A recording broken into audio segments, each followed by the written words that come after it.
Welcome back, my kindred, to Canada by Night, a Vampire the Masquerade live play podcast. With Rufus Cross away for the next year, Val and her friends managed without him until the gym's safe was robbed and their entire safety net was erased. With no record of any insurance and law enforcement unable to offer any real assistance, they had to replenish their money, and quickly.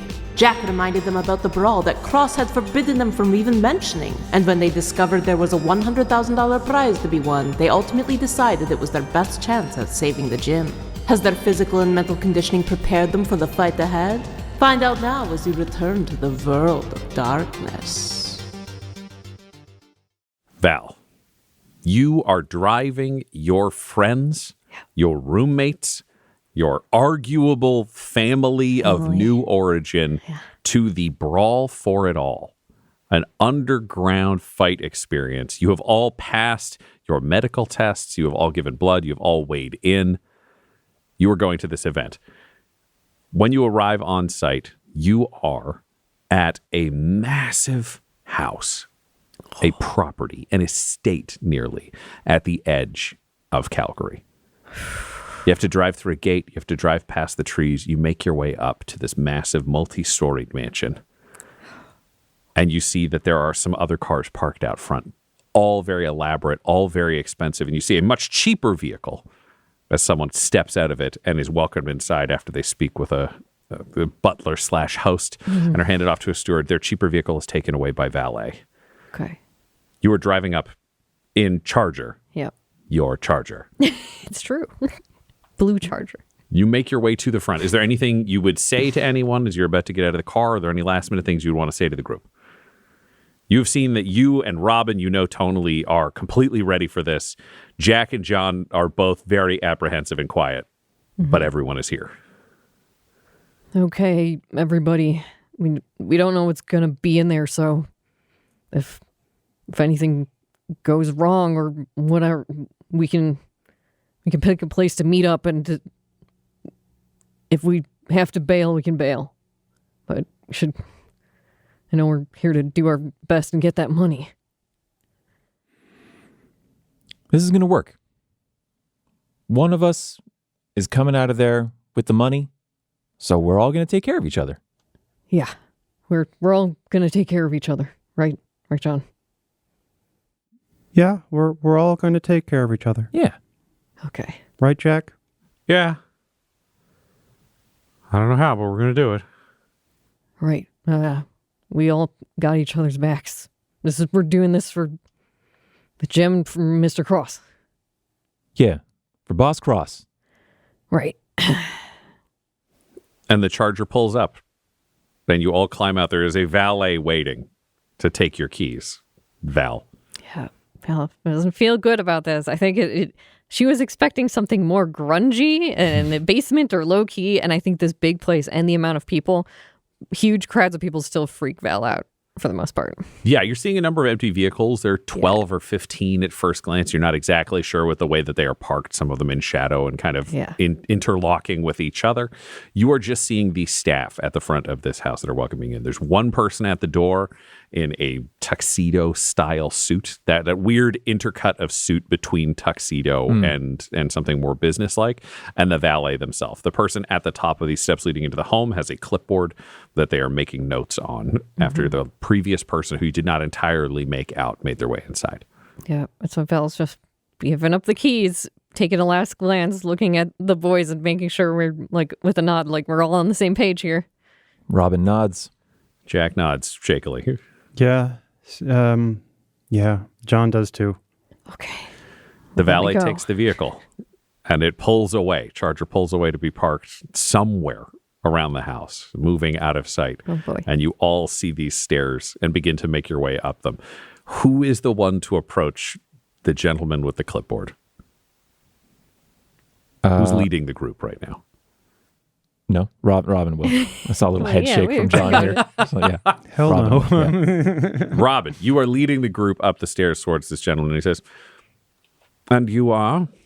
I'm just double checking the last name because I haven't said it in 4 episodes or ever, actually. Robin Blackthorn. And your companions? This is Valerie the Demon. This is John Doe, Jack Runway. Valerie the Demon.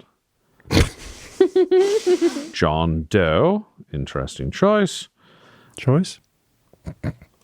Is that not a nom de guerre? What's a nom de guerre? Don't worry about it. And the last one is Jack Runway. Wonderful. We can bring you inside and you can dress yourselves in whatever your fighting attire is. We know that there are certain costumes expected perhaps of the demon. And we know that you have a certain flair, Robin. I understand that you are all arriving together. I assume you're all from the same training facility. You are all working as, one might say, a team as much as is possible in any one of these events. Sure, if that counts or matters. It's a bracketed tournament. We can make sure that you are not at least facing each other in the original brackets. Oh, that'd be nice. Yeah, that makes sense. Yeah, we're a team. Excellent. Do you have a name of the team? John?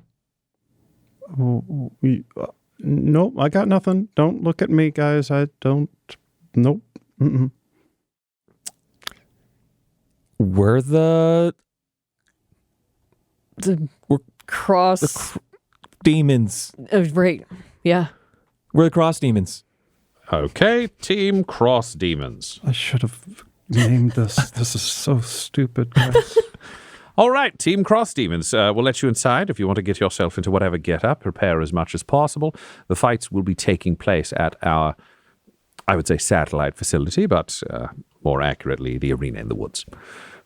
Oh, it's on Earth. Oh, yes. Okay. Yeah, Not on the satellite side. in Okay. that it is not directly attached to this building. Oh, okay. Yeah, great. I'll pass you off to your escort to bring you inside. And he waves, and from inside the door, a young woman, also in a very kind of tailored, fanciful suit, steps out and says, "With me?" Okay. And she turns and leads you into the house. There is a locker room small area that can fit all four of you. What do you want to wear to the fights? I know, Robin, you talked about you're obviously Vaselining yourself. Yep. You're taking care of those edges. You've got your ability to kind of tape up your hands. And he's going basically boxing. So it's shorts, no shirt, hands and feet wrapped. Normally he would be wearing like boxing boots, but he wants to have more freedom on his feet for like kicking as needed. So, yeah. Great. He's geared up in that. What color are your shorts? Because I know boxers can get very into the shorts for the match, or a major stylistic choice, and Robin has flair. So Yes. They are Game of Death shorts. So they're yellow with a black stripe down, a la Bruce Lee. Yeah. very, very nice. When it comes to Robin's appearance, because it has been years, what does his hair look like? Does he have any tattoos? Like, what are we seeing? What can we picture in this fight as we think of Robin? He's got buzzed hair, which he didn't give to Val. He he gave her a shortcut, but not he didn't buzz her. And he's pretty well clean cut to look at, essentially, except for he's got that still a missing tooth. He's got a scar or two kind of on his midsection, small stuff. Mm-hmm. And he, again, Rufus Cross introduced like the structure of boxing to him to help him hone fighting. So he has knuckles that are like, they would have been more callous, but it looks like that the kind of calluses and the big knuckles that come from like repeatedly striking things without gloves and things like that, that's sort of like receding, but there's still evidence there of that he's used his hands in that way. He was a bare knuckle fighter once, but not in recent history. Bare knuckle fighter in the sense that he just fought people. Again, he's like not a well-adjusted kid, and just physical violence was like how he engaged with people in the world for a long time. Mm. And then Mr. Cross helped him kind of make sense of that by giving it a focus, boxing. Yep. And then he had capacity to do things outside of the ring that weren't violent. Gave him the rest of a life, perhaps one might say. Yeah. John, you are huge. You are a tank. You are a badass. How are you dressed for this fight? What are you wearing? What would people see if they were looking at you? So John's wearing a hoodie, just a regular gray hoodie, and there's a insignia over the heart that just says Cross's Gym. Underneath that, it would just be like one of those makeshift cross tops, which is basically just a gray shirt that's been lopped off at the shoulders and, right at the chest, like higher than mid-level. Mm-hmm. It's basically covering the pecs. And I'm wearing just some of my short shorts, my Adidas's. They're the green Adidas's with the white stripes. Oh, yeah. Classic. And just some sneakers with the long socks going up right below the knee. And then are you like bodybuilder, shaved or waxed? Are you a hairy guy? Where do you fall on that? So I've been cutting for a competition, but I haven't done a shave yet. So I still got a lot of my hair all over the place. So, yeah. Fabulous. Jack is wearing, I think he would copy Robin. So he has gym shorts, but they're not fight shorts. They're just, it looks like he's wearing a bathing suit around his waist. He has no shirt. And you see Jack has burn scars all over his torso, back, and they run down his legs. You realize there has been some significant pain that he usually covers up in his weird, awkward layers as he stands there just looking like a guy who really needs a sandwich. Like, Jack has eaten. It's not that he didn't have access to food. He's just naturally very, very skinny. And he's only 18, so he's still just Stephen Merchanting his way upwards. He's grown up, not out. Yeah, up, not out, 100%. But he is there looking a little awkward. He's got his high tops on. Yeah. He will tape his hands as Robin did. I'll help him perfect. tape his Yeah, hands. he'll let Robin tape his hands up so that's done. Yeah. And Val will Valerie get in. the Demon. Yeah, Valerie the Demon. Val is getting in on the hand taping, and she's wearing a combination of stuff from the wrestling and just her casual clothes. So it's like black acid wash jeans and normal shoes, but then her top is similar to like a sports bra, black, but it has cutouts around the top, and it looks like it was made to look a little spooky. So it's like, so the costume is more from like her waist up, and then she has her hair slicked back. So it's because it's a little longer than Robin's, but it's still super short, so it lays against her head. But looking intimidating because you can see her abs and how built she is. Yeah. Mask or no mask? I think it's no mask because Val is going into this, bringing a little bit of the demon stuff, but also thinking this could be very ugly. I don't want anything impeding my ability to see. It's not for show. We are coming here to knock down, drag out, fight. Makes a lot of sense to me. Would you do war paint or anything like that? Like, how much are you leaning into the demon persona, or is the demon the name and this is Val showing up for combat? If there's war paint, I can't. Maybe Robin would have hooked her up with that kind of stuff, but she's like, she has no knowledge of that. But I could see her. You've doing also done wrestling gigs, and you were with other lady wrestlers who would absolutely walk you through how they do their makeup if you wanted to learn any of it. Yeah, I feel like you also might have learned from a male heel or two, where they would take you a little more seriously as a bodybuilder than a lot of female wrestlers who could be dismissed in previous generations as not there for the wrestling. I don't think Val shows up and they're like, oh, just another pretty lady who she wants attention. Yeah, so stupid. Yeah. No, it's like when China showed up and they're like, oh, okay, this is going to be a different degree of wrestling. Yeah, I've heard she would do the black around her eyes almost in a bar, covering her whole eyes across the front. Fabulous. So the four of you are all geared up, dressed, outfitted in your various attires, and your, for lack of a better term, but like your travel assistant is waiting outside, your team's executive assistant. And she says, is there anything else you need to do, or are we good to go? Everybody, put it in, and you do a team hands in the middle. Bro Nux. Yep. Bro Nux. Yeah. Bronox.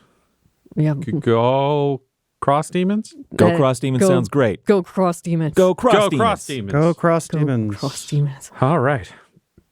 If you'll come with me, we'll get you out to the arena. Now, this is going to be somewhat theatrical in its presentation. Obviously, there's a lot of money on the line, so the people who are here to observe this fight are looking to have a bit of a show, and we try to make this an experience for them. So I just want you to be aware that we'll be taking you out. There will be wooden cages, and we'll walk you from the cages to an arena. We've constructed a wooden arena with a heightened seating section. The fights take place within it. Then we can bring people out and bring them back in. It's just a bit of a show for the people who are here for this. I love a show. That's great. Wonderful. Let's show you all off. This will be fantastic. So she walks you out the back of the house and into the woods. And you're walking down a well-marked path. It's clear that this is not just like a hidden path through the woods just for you guys. This is where they brought through spectators, hosts, anybody who's here for entertainment. If there's catering, like it is worn, marked out.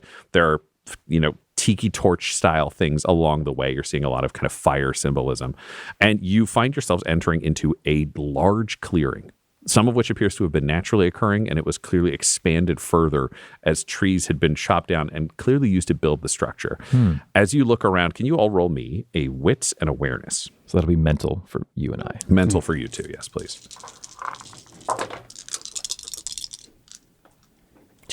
Just one success for Val. 2 for Robin. Ooh, 3 success. Nice. Okay. 1, 2, 3. Yep.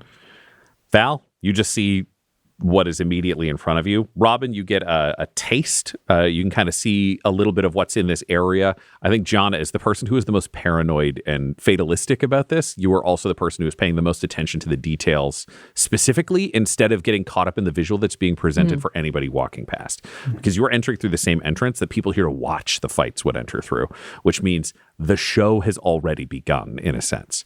There are large cages. These are nearly 7 feet tall, 5 feet by 5 feet, all wooden structures, but clearly kind of built into the ground with gates that open up. You can see in the distance, John, that there are fighters within those in varying degrees of attire, ranging from more theatrical costumes in the style of Val to traditional boxing structure a la Robin to 1 or 2 people who just seem to be in street clothes. You can't make out all the details. There's a single torch next to each cell that has been set up, but they are spread out equidistant. So they're not on top of each other. There's a fair gap between these of 15 feet or so.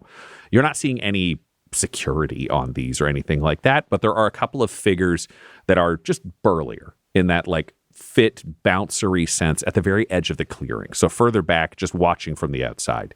They seem to be paying as much attention to the exterior of the woods as they are the interior of this space. In the center of the clearing is a large wooden structure. There are gaps in the base where you can see between the massive logs that have been used to construct this. You can all see into the arena as the fights are happening. You can see the space where that wood, it's clearly sand floored. It is fenced in. There's one kind of entrance on the side that you were looking into. And right now you can see straight through the arena, especially John, to the other side where there is a matching door. It's clear kind of one fighter comes in here, one fighter comes in the other side. And you can see that there are functional antechamber doors, exterior, and then one that opens into the sand. So they can walk a fighter in, close it, open the inside, fight happens. There are spectators up above on this structure that you can see raised up, but not quite a single story, kind of a story and a half. So fighters would not be able to climb into the stands easily. You could. You're all very fit people, and you've got Jack who can climb like a spider monkey. You could climb up into the stands from the interior, but it's structured so that's not an immediate thing. If you're thinking of a movie pull for this arena, if you remember the original Gladiator, there's the early scene where he fights kind of the line of people who come in. Yeah. It's that style Gladiator arena, all lit by torches and flame. You're not seeing any electrical lights out here. It's clearly been put together in an older kind of classical, romantic, crude fashion, which, of course, enhances any of the feelings one would have about a secret fight in the woods that has the kind of prize you were looking at on display. Your valet of violence walks you to the 4 closest cages. Says, you are the last to arrive, so if we could have each of you enter a cage, that would be perfect. This just feels bad. Feels real bad. Theatrics is one thing, and I think Val's leaning on her friends of what their reaction is, because this instantly makes her more freaked out. She's like, why can't we just be in a basement punching people? That makes more sense. But Robin is in for a penny, in for a pound at this point. Not a lot of hesitation. He goes into the cage. Great. Robin goes in, closed in, locked with a padlock. I'm going to go up to Valerie and I'm going to be like, so, you still have that number? We don't have to go through with this. This is our last shot. Well, at this point, we have to leave Robin. I say, pointing to him in a cage. Jack is being pushed into a cage by the Valley. Like, do you want to? Yeah, I guess I'll go. Jack goes in and is locked into a cage. We can't leave everybody now. Okay. One cage for me, sir. Ma'am, miss. Fabulous. Right over here. She gestures you into a cage, closes it, locks it. If Val's coming over, seeing how is this mechanism locked? Is it like padlock? It is a padlock that has been attached, hooking around a piece of wood on the door into one of the pieces of wood that is supporting the structure of the cage. This feels crazy, but she's even in her own mind reassuring, like, yeah, I can't just bail and leave my family here. So into a cage we go. Val steps into the cage and is locked in. And your valet goes and joins the line of people at the edge of the clearing. You can't quite make out the figures up at the top of this, but as this door swings shut, you are locked in, Val. John, you are locked in. Your valet disappears. There is a moment of quiet. And that's when you hear the crackle of a microphone. That way that the whine that occurs in every movie or television series that establishes a microphone is active, even though that never happens at any event ever with the feedback at the beginning.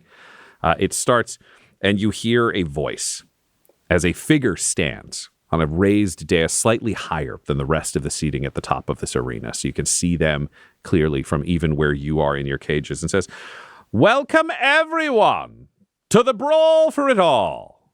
This is where we find out who truly is the most dangerous and capable fighter in Calgary.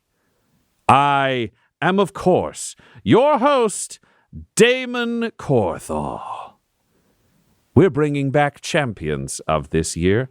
In fact, we have 12 of them. 12 champions, one for each month, one for each brawl, and we have 4 last-minute surprise entrants. Some of them famed. We have, of course, Robin Blackthorne. And we have the truly massive John Doe, who I was not aware was a fighter, but let's see how he does. He's chalked up and ready to go. We all know Robin's going to put on a show. And then there's Valerie the Demon, for anyone who's been following the fantastic independent wrestling circuit. We're going to see what she can do in real life instead of just for pretend. You hear Jacko. What? Ignore it. It's fine. And then someone they brought with them in a different weight class. We don't know anything about him, but if he's part of Team Cross Demons, wow. If he's part of their team, then perhaps he's as capable as the rest of them. So we will let this tournament begin, bracketing at random. How's that? Can you all no. please roll me a D10? That's a 6. 3. 8. Damn it. Different numbers feels good. It feels good. We don't want to punch each I other. would worry about the numbers matching, meaning something bad for our bracket. John got a 5. Okay. Fighting the living Check. shotgun is John Doe. Oh, that was Jack. Jack got the 5, sorry. Those she names will get you. Yeah. Jack got the 5. I know. Why did I? Why I picked the names? It's my own fault.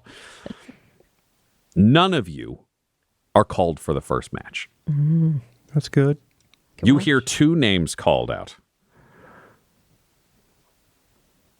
Roland Guzman versus Buddy McCandless.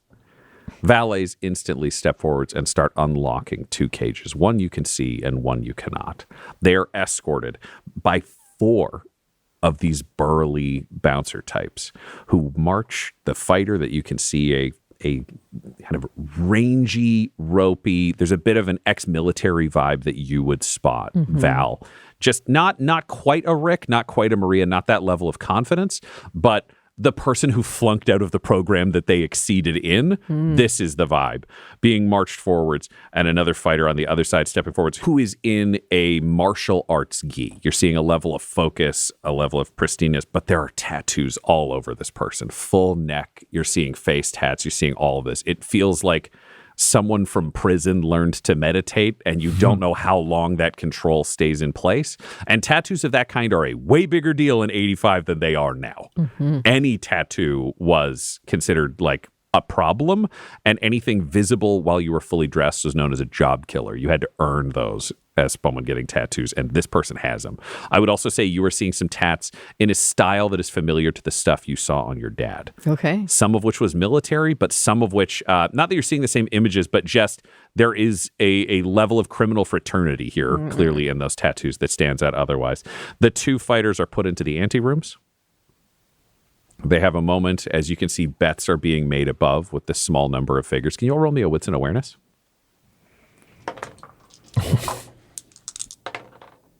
Yeah, no successes.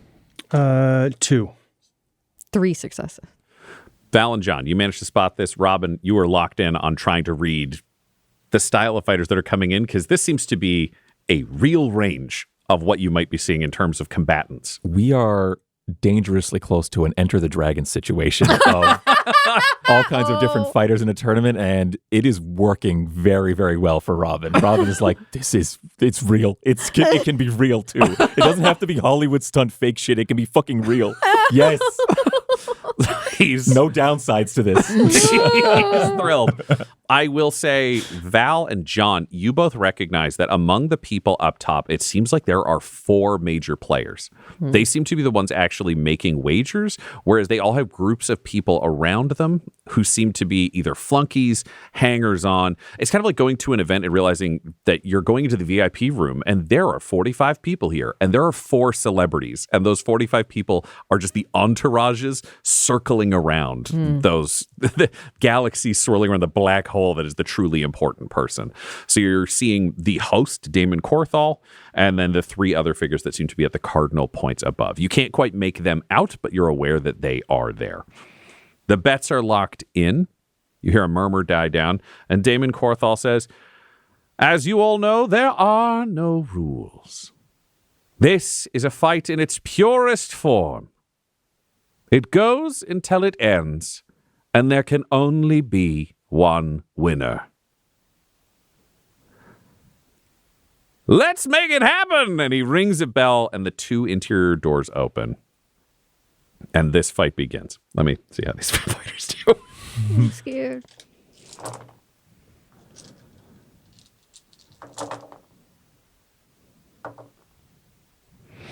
It is a brawl that is going, and it is going hard.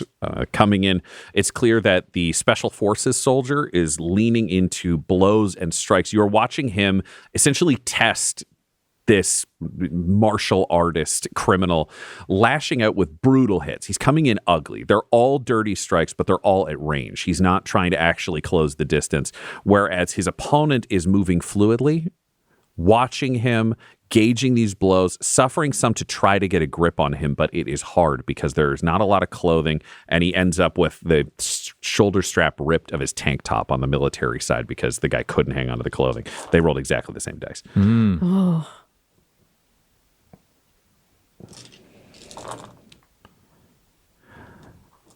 This is the point where, as the fight continues, the Special Forces soldier is closing in, trying to rock these blows, and it seems that he might be able to have the advantage until the other fighter reaches out, manages to hook him by the belt, and then hook him by the neck. And it takes 2 seconds before this soldier is on the ground, laid out, arm barred, and you all hear the crunch as the arm breaks. And the martial artist stands, looks up at Damon Corthal, raises a foot, and stomps down on the Special Forces soldier's throat, crushing it into the ground. And you watch him spasm, and then you watch him die. Okay. The winner is Roland Guzman. Very impressive, Roland. Looking forward to you moving forwards and doing it uninjured. What a clean victory. Collect your bets, and we'll begin the next round. I'm caged beside Jack, right?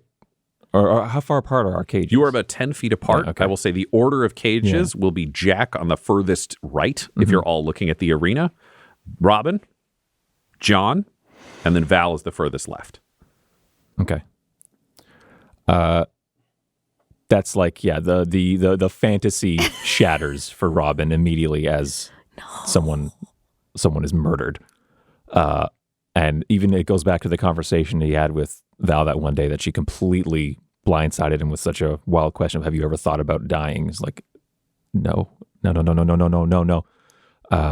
he's just like at the bars of the cages. Hey, we got there's been a mix up. You need to let some of us out. Jack over there, there's been a mistake. He's not supposed to be here. Are you speaking to the valet at the edge of the woods? Anyone who's close by. She will approach and say, I'm sorry? There's been a mistake. He's not supposed to be in this tournament. The Jack over there, he's not supposed to be here, so you have to send him home. He's been entered as a part of Team Cross Demons. Yeah, it was a mistake. So he's not a part of any of this. He came with us, but he's our driver. He's supposed to go home. Can you roll me a social? Social, a little more. 4 for social. 3, 6. This is jacked. Oh, okay. Jesus. Jacked into what is now a pair of 10s for 5 successes. Wow. That is tremendously unfortunate. We don't have a lot of options because the organizers already have him in the tournament, and obviously this is to the death. It is a brawl. So, it's always to the death? Yes, it's the brawl for it all. It's for it all. Robin has a moment of remembering asking that the physician of like, so you see guys come back through here again, right? He's like, yeah, sure, I guess if they keep coming back for more fights. He's like, the fucking guy sucked. He was doing a good job. This is fucking covered. Sucks. Yeah. And he's just like, okay. What you say? Limited options. What options are you thinking of? Well, we could tell them that he had been entered by accident, and then he could just receive a swift and painless death. No. We could offer him as a tribute to one of the guests who could decide his fate. Has that happened before? Like how often does that result in tribute? Tribute sounds like sacrifice or death. Death is possible, enslavement. There are options. What if I fight his fights? You know, I do both. That might work. So you'll face 2 brackets moving forwards. If you can put on a good enough show, I never know how these things end. I can put on a show. Do they always have to die? Yes, it's to the death. It's the brawl for it all. Our regular brawls, we just name a champion. It can move forwards. But the brawl for it all, that's why there's so much money involved, is obviously the one for it all. So if you put on a good enough show, I will let Damon Corthall know this is of interest. They're interested in entertainment. They're interested in heroism, obviously. Everyone fighting here is a hero in their own way. You want to fight his fights? Yeah, I do. Yeah, I will. I am. Okay. Well, I will get that organized for you. You're very brave.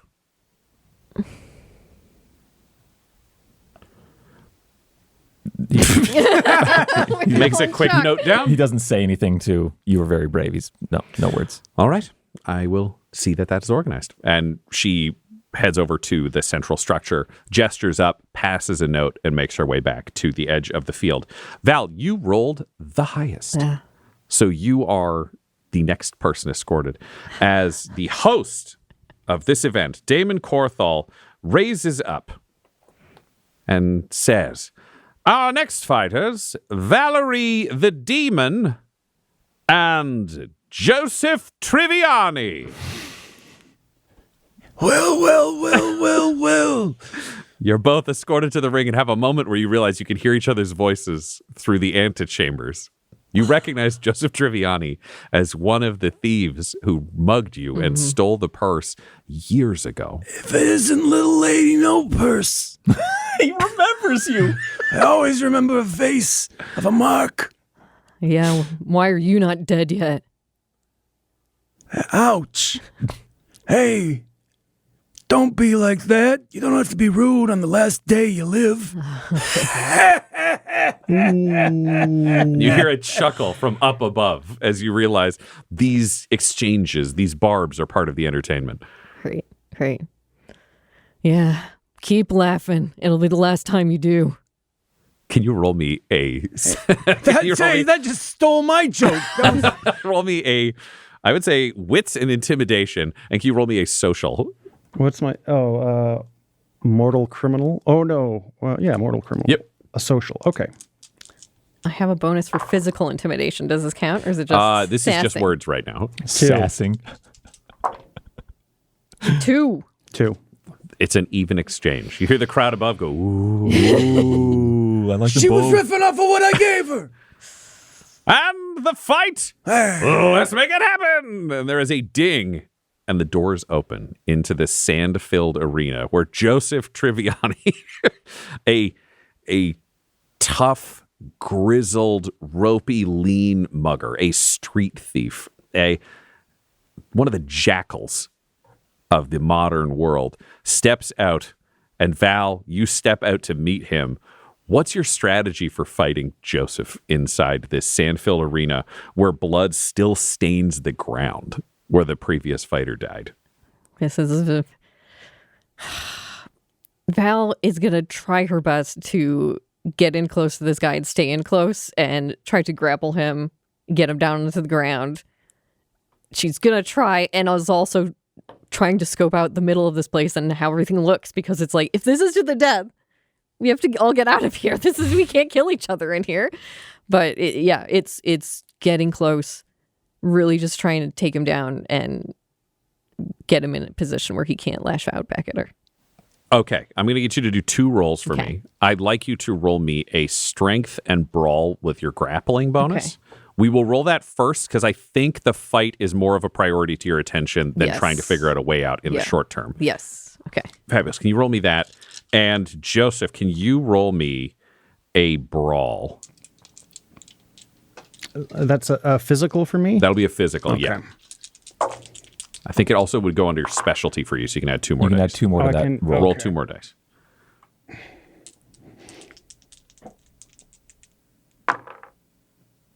Okay, that's 3 successes. 4 successes. 4 successes. Val comes in and takes you to the ground, Joseph. It is an immediate takedown, almost a wrestling-style spear where she launches herself out and tackles you. And ends up taking position on top of you, a dominant pinning position where Val, you can just hit him in the face. You got him you're in, I think it's full guard. I can't remember the term from UFC, but just he's on the ground. You're on top. You're over his hips. He's pinned. He's just bucking and you are just wailing on him. Can you roll me a wits and awareness with a 1 die penalty to the pool? Okay. This is no fair. She's the size of Arnold Schwarzenegger. It's 1 success. 1 success. Okay. I'm going to say that when you look up, you can see that there are kind of the cardinal points of the important people. If we were to say Damon would be the north. He's the furthest from your group's cages that are at the entrance to the field. Damon is there. When you look around, you can see Damon has 2 valets standing with him, kind of the burly staff of the event on either side. Each of his companions seems to have 3. To the left, they have 3 companions. To the right, they have 4. And on the south side, there are 3. So at the top of this, you are seeing that there is kind of a central figure surrounded by hangers on. Mm-hmm. The total number of people you are seeing inside this arena watching for 8, 10, 11, 12, 13, 14. There are 17 people up in the stands. It does not seem like the majority of them are combat focused. When you're looking up, the ones with Damon are on the burlier side, but it seems like the heavies, the stronger people, are at the edges of the clearing. They seem pretty confident that once they get people into this arena, they're here to fight. Mm-hmm. And with what you saw of Robin's conversation, it also seems like they think everybody knows the terms here. However, you are currently fighting to the death with Joseph Triviani, who is complaining about you being as big as Arnold Schwarzenegger, and you are wailing on him. This fight, you've been told, is to the death. Mm-hmm. Right now, you're winning. Yeah. What do you do? Val wants to punch him in the face enough to get him frazzled and then flip him over and have him in a chokehold. And it's like, maybe if I could just knock him out, I won't not murder him. Maybe I could just knock this guy unconscious and then he'll seem dead. It's fine. Fabulous. Roll me a strength and brawl with your grapple bonus. And can I get a physical check from you, Joseph? But you will not add your 2-die bonus because you are losing and she has all the advantage. This is just, can you resist the choke now that you're not really able to fight? Let's see what street thief strength looks like when pushed to the limits. It's 2. 4 successes. No! Why are they doing this to me? Yeah, you just keep hearing, no, why are you doing this to me? No, it's not fair. As Joseph Triviani is flipped over, you wrap your arm around his neck and you choke him out. You block the major arteries in his neck and he is out in seconds. His body goes limp in your arms. Yeah, she's going to just drop him down and leave him there and then look up at Damon, the people fighting. Next. Roll me I'm going to say strength and persuasion. Okay. Well done. Oh, strength and persuasion. Yes. Okay, great. Because I think it's like you fought so well and you're trying to convince them of something. It could be subterfuge or persuasion. I would allow that to go either way. I don't have either of those. Well, then it's That's both. what it is. No successes. I'll fail. Looks down and says, normally you have to choke someone for quite a bit longer to kill them. Confirm the kill and we'll move on. Damon has perfectly coiffed hair. He's in a tiger-striped suit with sequins along the collar. Wow. He also has tattoos of flame up his neck, just meeting him at the collar as he looks down. There's something of the traditional circus showman to him. His microphone is on a walking stick with a golden 1920s style microphone at the top that he can talk into. Yeah, so the last guy did a neck stomp, and that did the murder. So Val is just going over to him, and she's been wrestling enough. She's going to fake that she is stepping on this guy. So she's going to keep her weight off him, but she's going to put her foot on his neck and count long enough to be like, yep, there you go. Oh, I just felt it. That was it. His life. His life leaving his body. That was the last heartbeat. Yeah. Yep. Can you roll me a dexterity and you can have half your brawl score Okay. with grappling because that you're not makes sense. actually doing the damage, but you are using your brawl and grapple skills. Okay. So then that would be 2 dice extra from Great. that. 3 successes. Gotta check this dude's stats. No, dude. No.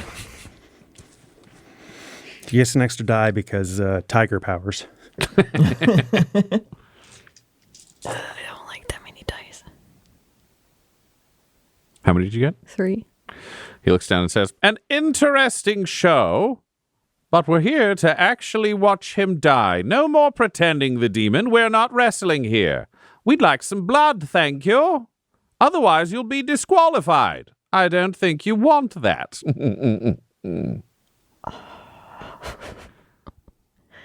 I didn't come here to murder anybody. Tremendously unfortunate for you, because that's what we're doing tonight. Could I have it so that my guy realizes what's going on? Oh, He's you've come seen to. what's happening. So he's like, oh, God, this is my chance. So I'm going to then try and reach up and go for your eyes with my thumbs. Triviani's going for an attack. Yeah. I love it. All right. Can you roll me a physical check? I don't think you have the advantage. No, you don't have the advantage of your friends. I'll give you half, so you can have a 1 die bonus.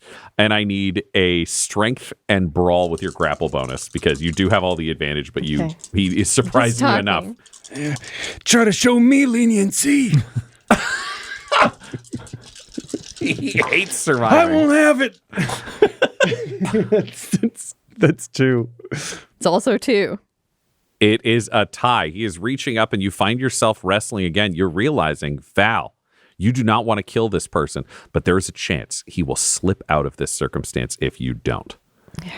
He could come at you. He clearly knows the terms. He's clearly here, willing to kill to win this money. And it's up to you now. The question is, do you end this at this moment, committing your first murder? Or do you try to find another way out of it? This episode of Canada by Night features the voices of Tyler Hewitt, Del Borovic, and Guy Bradford, alongside storyteller Ryan LaPlante. This episode was edited and mixed by Laura Hamstra. Canada by Night's artwork was created by Del Borovic at delborovic.com. That's DELBOROVIC.com. And our ad breaks use the tracks No Control and Chiefs by Jazzar, JAHZZAR. All of their music is available at freemusicarchive.org. Canada by Night is a spin-off of the Dum Dums and Dice series Blood and Syrup.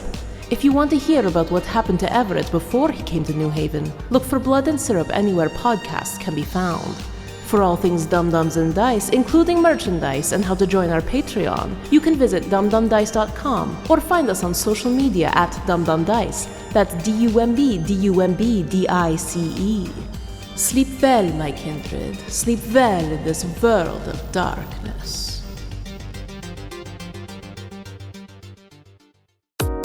Dum Dums and Dice has to give a special thank you to the supreme beings of our Patreon at this time: George Dolby, Gavin and Abby McDonald, Fire Unfriendly, Grandma Likes D&D, Alan, Stabby Stranger, Alarain Okapi, Madre de Gatos, Mithrian, Garbo Ape, Sam Schaefer, Waffle Marine, Dia De Los Hoodless, Squishy Werewolf, Remy Funky Head, Accent Therapeutic Services in Florence, Kentucky, Lael, Jordan Oliver, Richard Wright, Brittany Fenwick, Megan Werner, A Man Out of Time, Curtis at FingerTechRobotics.com, Panda24NN, Shendra D, Your Homeboy Bones, Ellis Hatch, Odigenous, Kai Koa, Squire Solaire, Sandy Sassy Pants, Amira Lockhart, James Molina, Nick Hemsing, Alex LaFountain, Mickey Blake, Seth Cambron, Corpse Knight Silver, Adam Mir 101, The Dankler, Anticore 7, and Jill and Noel LaPlante. If you want your name to be added to this list, you can join our Patreon too at patreon.com/dumdumdice. Thanks to them, and a little bit of thanks to you.